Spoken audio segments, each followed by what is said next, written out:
Memory and a Message. Chapter 1. Jerkniv sighed. He did that a lot, but never more than when a communication from Ainz Ulgon came to him. It always made his heart race and his brow sweat. He could never predict the monster he now served, and had given up trying. Being candid with himself, his rule had become easier since he could direct objections to be presented to the monster himself, and almost without exception, resistance melted away. He paused before breaking the seal of the message that had just been delivered to him, and remembered a rare time when resistance had not melted away. A noble had objected to a tax that was being levied on goods of his region that would help pay an annual tribute to the Sorcerer Kingdom. "I object, your majesty," Count Evos had said firmly. "The goods my land produce generate very little profit. The work of my artisans, who produce handcrafted jewelry of the highest quality, may be very valuable, but the cost of importing the raw materials and the taxes on those, and the cost of transporting the results to such distant places for sale to the few who can afford them, eats up most of the revenue. If you levy this tax, you will destroy my estate." Jerkniv leaned forward, put his chin on his fist, and said, "The tribute must be paid. All others have made concessions of some sort, and now you must. But if you wish, you can speak with the Sorcerer King himself and argue for an exemption." The noble paled, but surprised Jerkniv by saying, "Then I will do so. If this passes, my people will be destroyed, and me with them. If the only way to avert that is to speak to the Sorcerer King, then I will." Jerkniv had not been sure which was more surprising, that he was willing to speak to that monster in person himself, or that the noble mentioned his people's well-being before his own. If the man survived, Jerkniv promised himself he'd see a good future for that particular noble if it were within his power. A few messages later, and a meeting had been called. Count Evos showed shocking fortitude, the awe-inspiring wealth and luxury of the Sorcerer King as he approached the throne, and even greater courage in that he could advance despite the array of monsters assembled in the throne room. The Minister of Finance for the Empire, by contrast, had simply fainted straight away, and two monsters had to pick him up bodily and deposit his unconscious form behind the two nobles. Ainz waited until they came near and knelt before him, after which he said, "Raise your heads and speak your minds." Jerkniv, being the senior servant, went first. "Majesty, in raising money to tribute your greatness, I have imposed a few minor taxes around my empire, and while most make no objection to paying, this man has taken issue and wishes to appeal to you directly." Ainz nodded. "Who is that behind you?" "That is our finance minister. I brought him here to help account for the imperial budget so that you would know that we were not negligent in our obligations or imposing upon your authority to simply raise more taxes without need. It seems, however, your greatness was too much for him, and he has fainted. I pray you be merciful to him for any offense this may cause," Jerkniv said, inwardly wondering if only two, or if only one, or if any, would go back to the Empire today. Ainz nodded. "No harm done. This is a bit impressive, the work of my friends and I. I will take his fainting as a compliment rather than an insult. Now, Count Evos, wasn't it? Please, speak your mind." The Count's words spilled out of him in such a torrent as he accounted for his costs, expenses, the value of his people's works, and the impact such a tax would have on them, and gradually Ainz began to understand. And when the words stopped, Ainz laughed. He laughed long and hard. Confusion and shock appeared on the faces of the nobles before him. Inwardly, though they'd never know it, Ainz was grateful for the long history of his world, and for his undead nature, and for the massive library from which he could draw, which had given him the books on economics that he had studied in the quiet hours alone in his room. "I see your problem, my dear vassals. Know that I do not wish your poverty, I wish your prosperity. If the tribute imposed upon you is too great, you should tell me of your troubles. I cannot draw blood from a stone, or money from where there is none. But before I begin, please wake your finance minister. He should probably be aware of all this."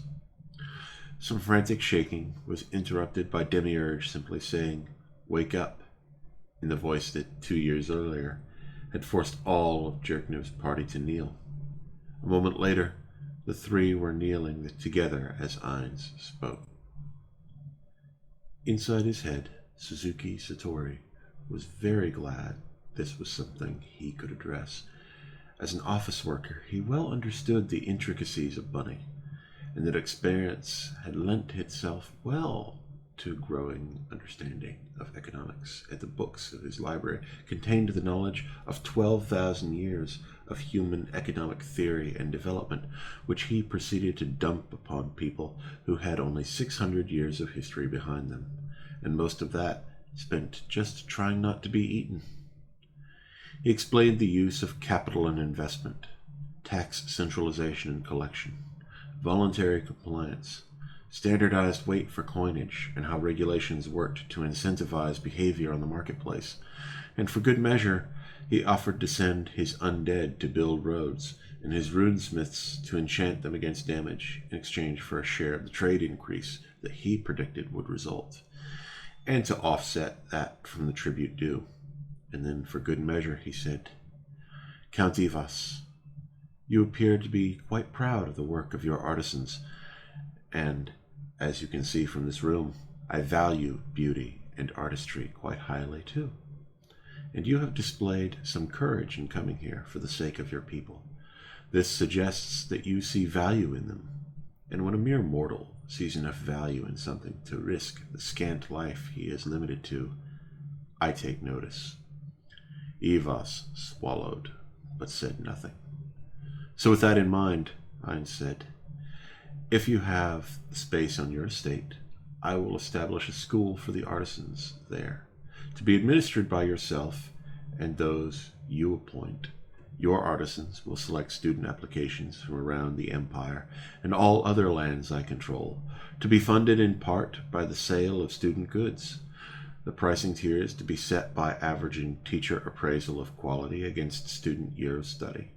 We will cut the cost of transporting these goods over roads by the use of an undead guard to accompany a merchant, using an enhanced floating board spell we have developed from a more primitive version, allowing for the transportation of goods totaling about 5 times the usual cargo limits." As he spoke, the eyes of the finance minister, who just received an intro to economics course, were so wide that it seemed their wideness was the only thing keeping them from closing in on another fainting spell. Jerkniv was inwardly conflicted as he realized the enhancement that was coming to his realm from a revolution in economics and trade, delighted at the wealth that he would receive, but frustrated that he had been bested again by the monster, or God, before him. Ivas, however, was in tears as Ainz continued to dole out benefits that would enrich his domain for generations, especially when Ainz mentioned lowering taxes on raw materials transported over distance, and compensating for the difference by using undead labor to reduce production costs in the mines themselves. And then Jerkniv saw the sparkle in Ivas' eyes at the mention of a grand school of artisans. Even through his tears, his eyes shone like stars.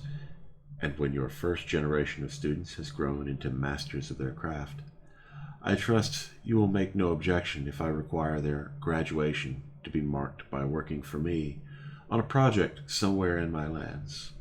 Ivas didn't even hesitate in his assent. The memory faded as Jerkniv continued to contemplate the sealed message. All that had taken place 4 years ago. Ainz had personally gone to create the school. Literally, he had cast a spell, and a massive complex had emerged from the ground, as if it had just been hiding there, waiting to be revealed. Numerous nobles had been in attendance. The catering provided from the Sorcerer Kingdom had been a powerful incentive, as had connections to both one another and to the noble who was bound to become supremely wealthy and influential as a result of this new institution.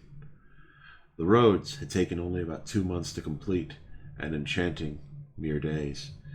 Now that the road to the capital, which had appeared as a monument to the finest work of the Empire, looked like a child's imitation, the enchantments to the roads, done through runecraft, kept them free of rain and snow, and nobody had been able to so much as damage them, even by intent, as Jerkniv learned when a rogue priest, in a fit of rage, called the road an abomination of God, and summoned angels to attack it, and failed so miserably that the fellow had taken his life on it, so that it would be stained with holy blood, only to watch in final futile frustration as the blood poured out, and the road simply seemed to reject it, and the blood ran off the road and into the dirt.